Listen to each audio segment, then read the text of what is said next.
എന്താണ് ഉദ്ദേശിക്കുന്നത്? താങ്കൾക്ക് എടാ ഉണ്ണി കണ്ടപ്പോ എനിക്ക് മനസ്സിലായില്ല. From this താങ്കൾ എന്താണ് ഉദ്ദേശിക്കുന്നത്? താങ്കൾക്ക് പോർട്രേ ചെയ്യാൻ ഉദ്ദേശിക്കുന്ന ക്യാരക്ടറിനെ ഏത് എക്സ്പ്രഷനിൽ നിങ്ങൾക്ക് അവിടെ പോർട്രേ ചെയ്യാം? എന്റെ ഹെഡ്സെറ്റിന് ഒരു സൈഡ് പോകാണോ നിങ്ങൾക്കും അങ്ങനെയാണോ? Just waiting for the bus. എന്തിനാണെന്നോ അല്ലെങ്കിൽ എന്താണ് നിങ്ങളുടെ റീസൺസ്, അല്ലെങ്കിൽ ഏത് രീതിയിൽ നിങ്ങൾക്ക് അവിടെ ആക്ട് ചെയ്യാം? 2 minutes to think, maximum 5 minutes.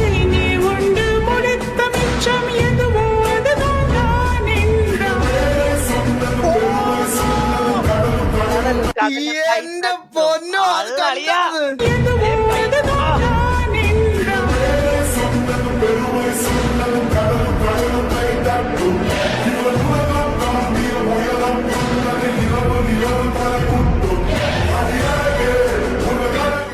ഇതില് ഈ സിനിമയിലൊരു ഡയലോഗ് ഉണ്ട്, നിങ്ങൾ കേട്ടിട്ടുണ്ടോ?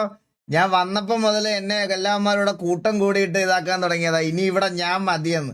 അത് ശരിക്കും ഒരു സിനിമ ഡയലോഗ് മാത്രമല്ല, അതൊരു സിനിമയിലെ ക്യാരക്ടർ ഡയലോഗ് മാത്രമല്ല. അത് സത്യം പറയാലോ, അതൊരു ക്യാരക്ടർ ഡയലോഗ് മാത്രമല്ല, എൻ്റെ ഇൻഡസ്ട്രിക്കുള്ളൊരു നമ്മുടെ ഈ ഫിലിം ഇൻഡസ്ട്രിക്ക് ഒരു മറുപടി ആയിട്ട് തന്നെയാണ് ആ ഡയലോഗ് അതിൽ കൊടുത്തിരിക്കുന്നത്. സത്യം പറഞ്ഞ അല്ലേ, ഒന്ന് ആലോചിച്ചാൽ മനസ്സിലാവും അത്.